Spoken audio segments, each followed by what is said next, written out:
Good morning, dear friends. Today we're going to talk about Spain, and particularly we're going to talk about Barcelona. And for that, I invited a good friend, director of Berkshire Hathaway Barcelona office, Juan Carlos Lopez. We're gonna wait just a little bit to get him in. If you have any questions, you can send them and we will respond to that.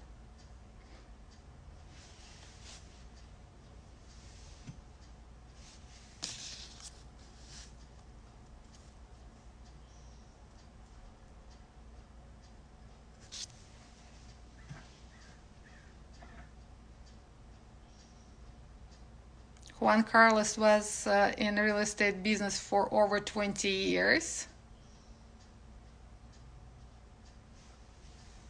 And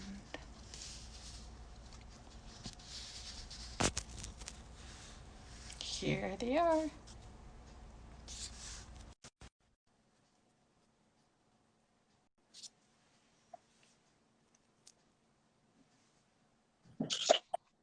Good morning, good evening. Good afternoon. Good afternoon. Good afternoon. Okay. Yeah, for us, How are you today? also afternoon. We don't have the 6 o'clock dinner. We wait until late at 8, 9 at 9. So that's correct. For us, so, how long have you been in business, in real estate business? How long? I've been more than 20 years, for 22 years. 22 years, and you were in Barcelona always? Always in Barcelona. Well, I worked for a big, nice Spanish developer, and we had different developments in different parts of the world. We have also nice 42 levels, 42 decks in New York, Manhattan. We have also a big development in Paris, Moscow, also in Poland, in south of France, and different parts in Barcelona area, Madrid and Valencia. So that's my international experience with a developer. Right. And Berkshire Hathaway office in Barcelona, you just opened, am I right? We opened in October, so it's for us. It's been a while. It's not that long, but enough. Right. So can you talk to me a little bit about market? What's going on in the market right now? I know with COVID and everything, big game changer in real estate around the world. How is it going on in there, in Barcelona? Well, Barcelona, first of all, Barcelona is a nice city. It's a city that we are by the sea, the Mediterranean. We have the sea, we don't have the ocean, Mediterranean Sea. And because we have also behind us, we have a mountain, and we are in between two rivers, one in the north part, one in the south part. So Barcelona is not that big because we don't have more space to grow. And this is one of the reasons, because of the market is not going, the price is not going so down, and also in rent, we are maintaining prices.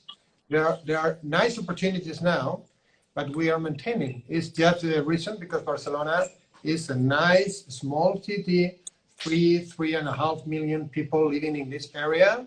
And behind the mountain, on the other side of the rivers, we also have different towns by the sea, nice ones. But that's why the market in Barcelona is so nice, and it's still being pushing out. So did you really change? Well, we changed a little because there's not a big demand. People are not really motivated in buying, but they're motivated in look after different projects. You know, COVID, we realized that we are living in a town, we are living in our homes, and we need something else sometimes than what we used to before. If we buy an apartment and this apartment is just for having being at night, and because we have like working all the day, we go out in at the weekends or whatever, and we don't need like, I don't need like a terrace, I don't need like big windows or whatever. Now with the COVID, because you are in your home, you need something else in some time than what you used to have before. So you are thinking in another kind or different apartment that would use. So different approach, absolutely. yeah. So the ones that don't have these terraces want terraces. The one that have the terrace want a penthouse. The one that have the penthouse wants a house with garden or something like this. The ones that have the house wants to go outside the city in the nearby area. So the market is moving because of the COVID. For us, it's like an opportunity to have those different answers to these different kind of people in different levels trying to achieve what they don't have and they know that they need for better living, just in case we are again living in a COVID logout. Okay. Yeah, we've been experiencing the same thing in the United States.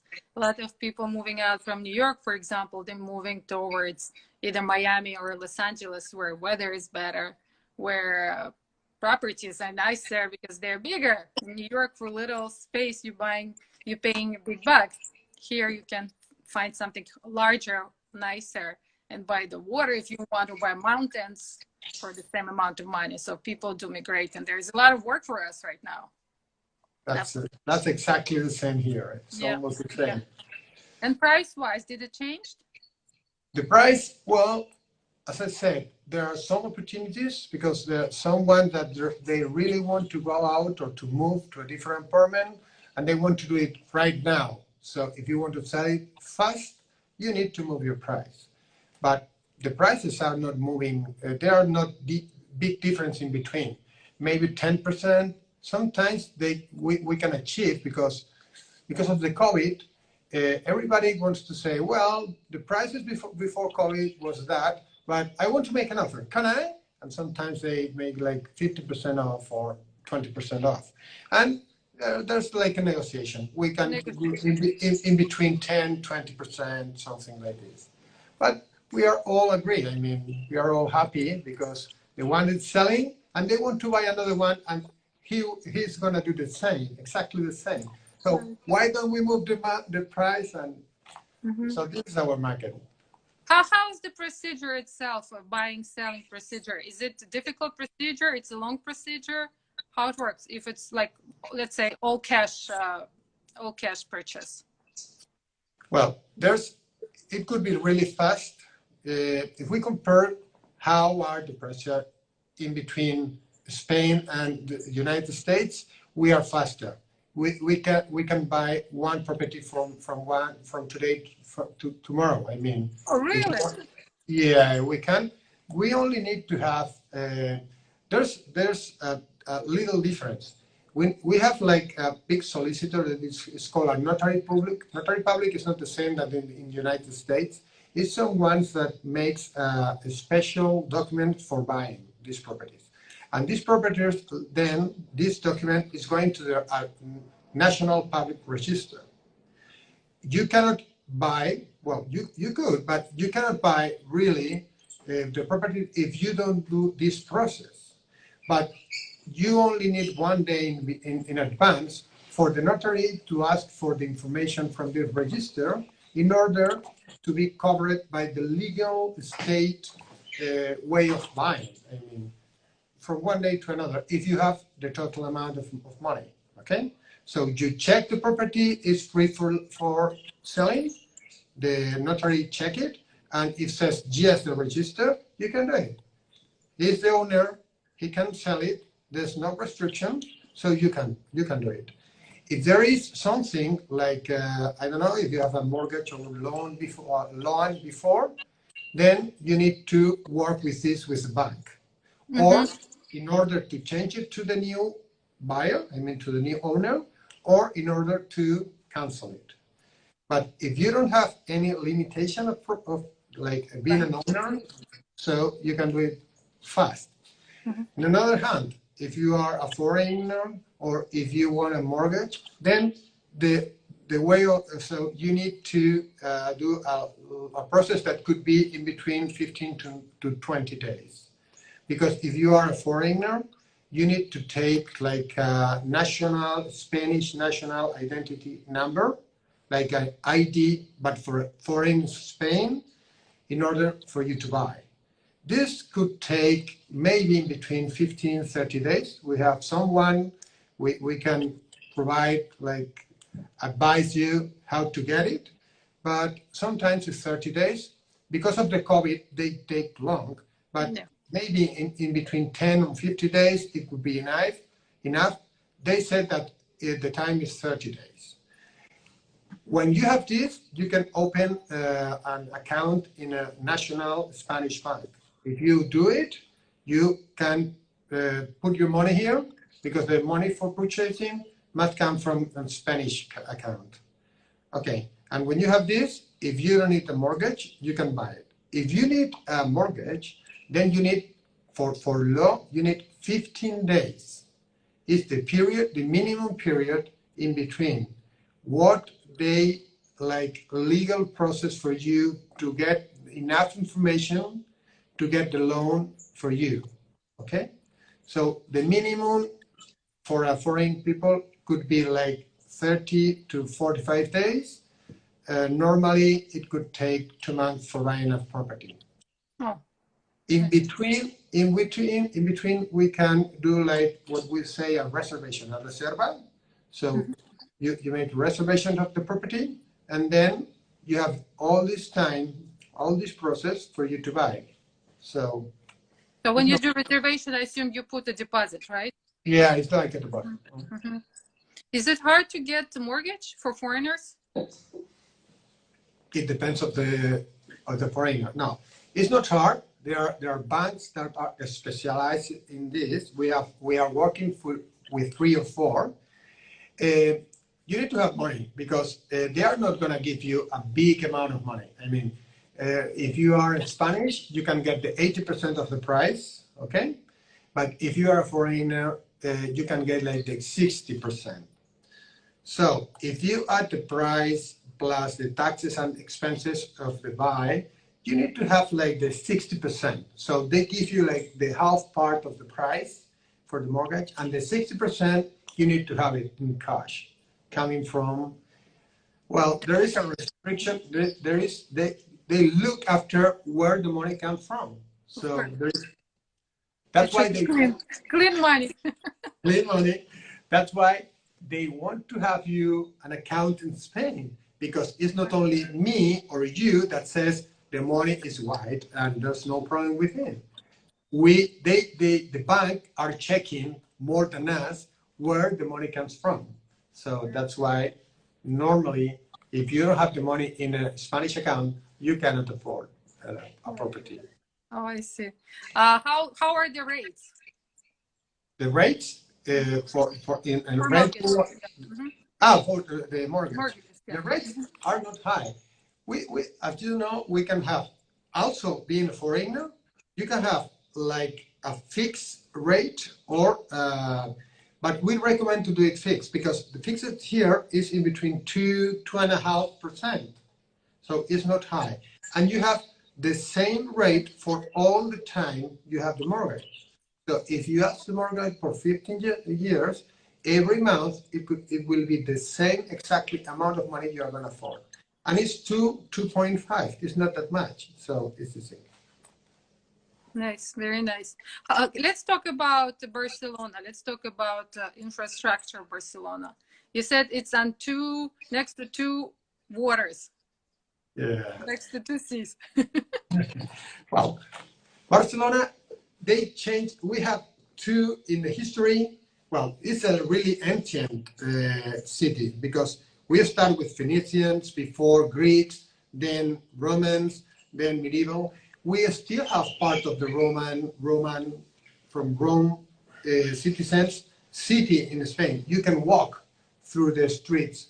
You can see the wall that surrounds the ancient Rome city in Barcelona.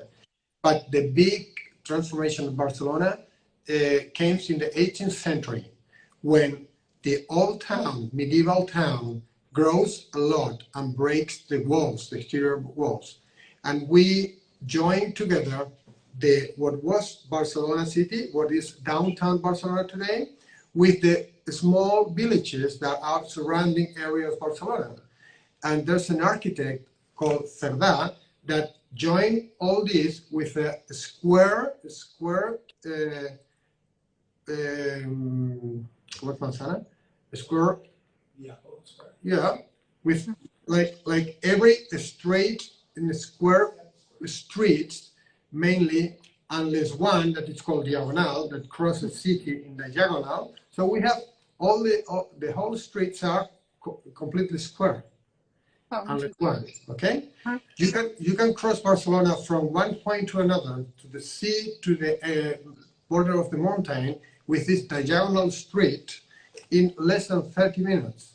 In a normal day, 30 minutes. So it's not a huge city. There's not a lot of traffic.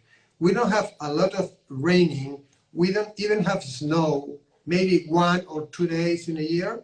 There's some years that we don't have snow. And the weather is so nice. Even in summer, the heat is not so warm. I mean, maybe we are 35, 36 centigrades right here in Barcelona, sometimes 40, but this is not normal. I mean, we are nice. And also, we because we have the mountain behind, we have green. Well, it's a nice city to live. No doubt.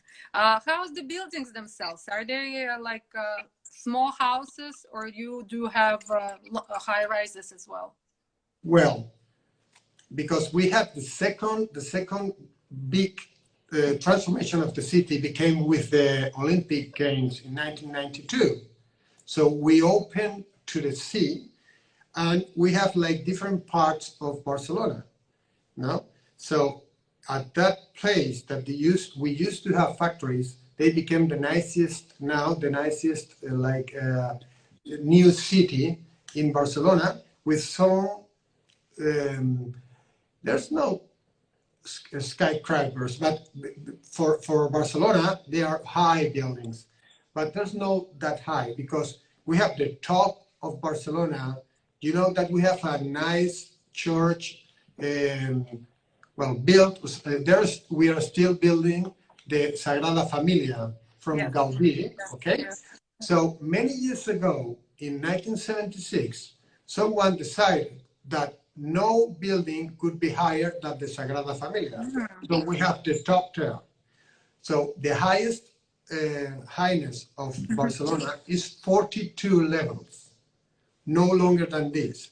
So in this area and in the front of the sea, when you see like the Arts Hotel or the W Hotel, those are not really tall buildings, because they cannot be taller than the Sagrada Familia. That's very nice, actually. I think it's great. Normally we have like 6 or 7 levels, no more. Very nice. How is the prices in Barcelona? How much cost, for example, the smallest studio? Let's go in a nice area. We're not. Most of the areas are nice, I assume, right? Well, we have different areas, as every single city. We have not that nice, but we have different mountains. So in this area, you can find nice apartments. Well, we like to live where we have the office is in the top part of the city, because we mostly in Barcelona, we like to live or here or in the front line of the sea. So if you are in this nice area, so it's like the top of the city, the average price could be 4,200 per square meter, more or less. But if you go downtown in front of the sea, one of the high, I mean in a 20 level apartment with nice terrace in front of the sea, you need to afford like 70 or 75, 100 per square meter. So But this is kind of the highest, okay? Mm-hmm. We don't really have new developments, but those that are growing, some ones is because we knock down some building, we demolish and do new ones. Some ones are because there's a little space, still little space to grow. And those are no more than that, 80, 8,500 euros per square meter. Mm-hmm. Okay? Oh, well, I'm still thinking in square footage. How much will cost, let's say, 40 square meters apartment, studio, right? It will be most likely 14 is, 40. yeah, Mm-hmm. this is a small one. Yeah, Okay? I know. So how much will it cost approximately? We have some of them here downtown. Downtown is a nice old area, completely refurbished. So you it's like an ancient area, but the building is with every new things like elevator, electricity, Wi-Fi, everything. Nice terrace in the top, all those things. And we have it for in euros 230,000 euros. Okay, okay. That's very reasonable. Very nice. And This how is much? like the lowest that we have, the lowest price Right, that we have. right. Okay? And But something like spectacular townhouse in the best area, how much it can go for? well, yeah, a big, nice house, brand new in the top of Barcelona with a big plot of land. I mean, with Mm-hmm. Oh, you can have the land. the, Okay, the highest price we have is 20 million. 20 It's a million. nice one. But the average in the top of the city for like 1.5 or 2,000 square meter, like the plot, and then the building made is like 600 square meter built, swimming pool, maybe you have a tennis court, or those will be in between 6 and 9 million euros. Right, right.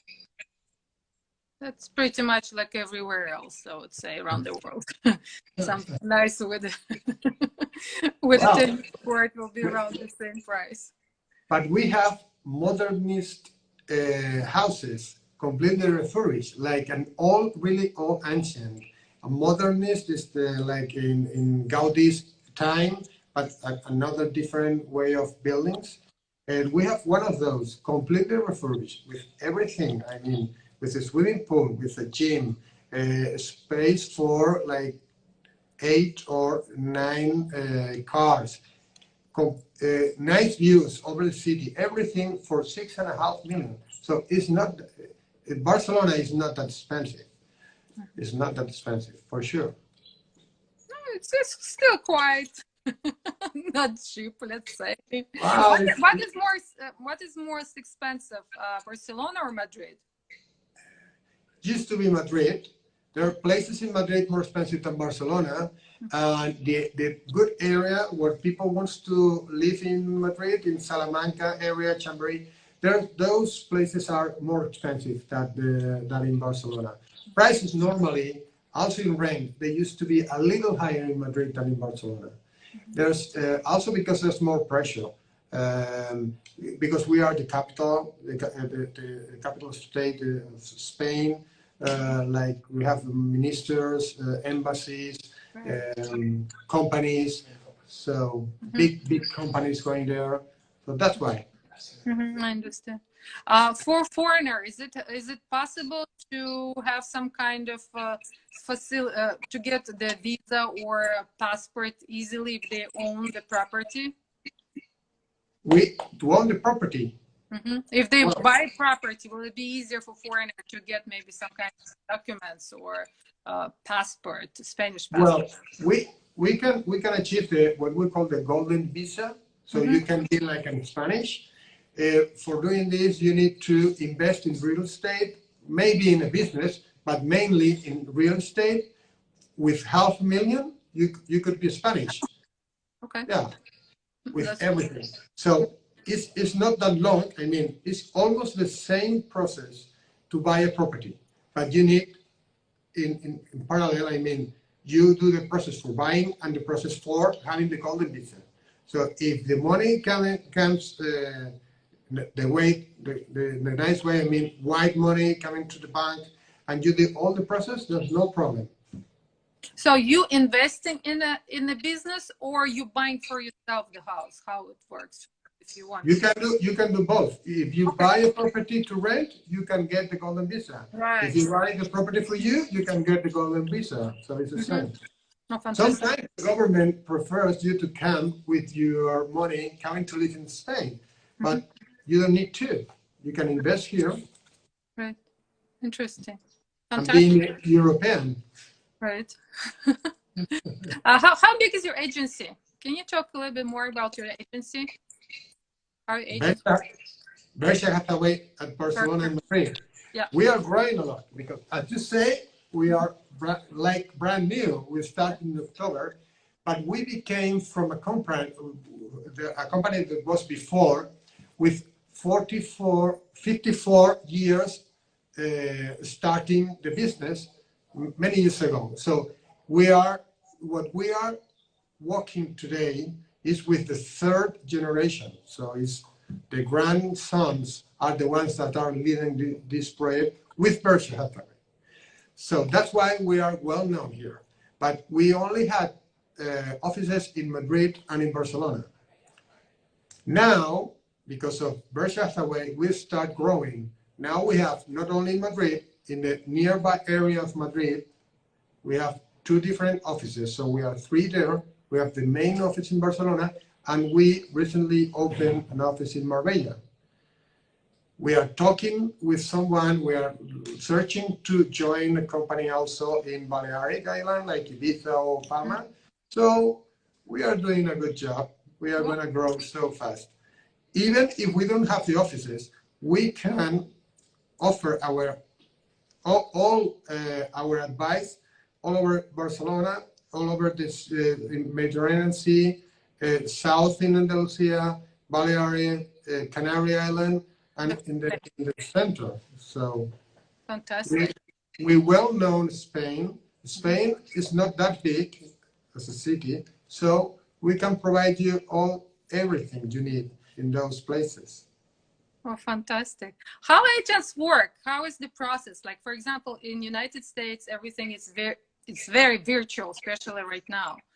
How is it in Spain? Because I think it's probably different way of selling, or it's still the same. You're putting everything on the website, reaching out, and then you show, or you're walking. How the agents works?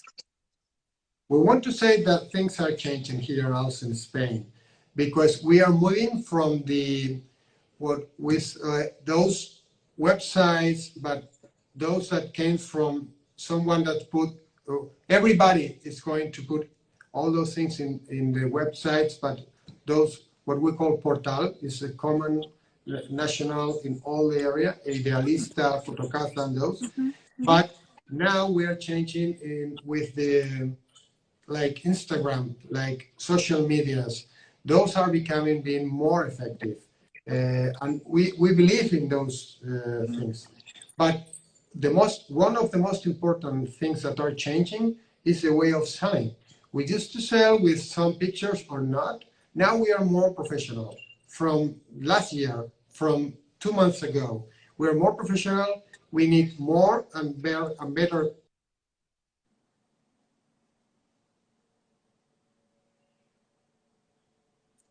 You just froze. Oh. Hello? We just lost you for a second. So we need better pictures. We need 360 virtual tours. We need everything in order, like documents, helping, like floor plans. So we are more professional. So you're very contemporary as well. And because we are used to do this, it's not something strange for us. That's why it's easy for us to do the business. That's for some others, it's like, well, it's very strange how to do this. For us, it's normal. We have been using this tools from time ago. So we are prepared. If someone wants to see like a property in Barcelona, we can do like a virtual tour together because we have the 360 and we can go in and stroll inside the apartment or the house. Fantastic. It's something that, yeah. Fantastic. For someone who's been in the business for more than 20 years, what do you like the most in real estate? For sure, in real estate, residential. I've been all this time working for residential. Sometimes I did like a whole building investment, sometimes office investment. I built a new project for a huge building for an insurance company I used to work to, the biggest Spanish insurance company called Mafre. I built the building. So it's like a hard work. Also, renting offices because there are nice offices here in front of the sea. I was the one that do all the business in renting, keeping nice the building, everything. But I prefer residential. For me, residential is the choice. I like the contact with the clients, right. The smile of someone that gains first time, maybe the first home or change. Juan Carlos, we're losing you again. Hello? Yeah, there's something with the internet, I guess. Fantastic. Juan Carlos, thank you so much. That was so informational. And dear viewers, don't hesitate. If you're in Barcelona, just pass by. They can always send you a little hello that they're going to come. And you'll help us, right? You will be completely invited here. We are really pleasant to see you here. Barcelona, we have nice restaurants, weather, beach, fun. We have everything. Still today with the COVID, we are going to restaurants. Little space in between, but we have the same. So please come. Life is go on. Perfect. Thank you, Juan Carlos. And as I could understood, you can help with any kind of needs in Spain, right? Not only Barcelona. All the process you need for having your identification number, your mortgage, for moving, everything. We can provide with everything for you. Okay? Fantastic. Thank you so much. Thank you. Welcome to Big Berkshire Hathaway family. Thank you. Have a wonderful day. Nice. Bye-bye. Thank you. Bye.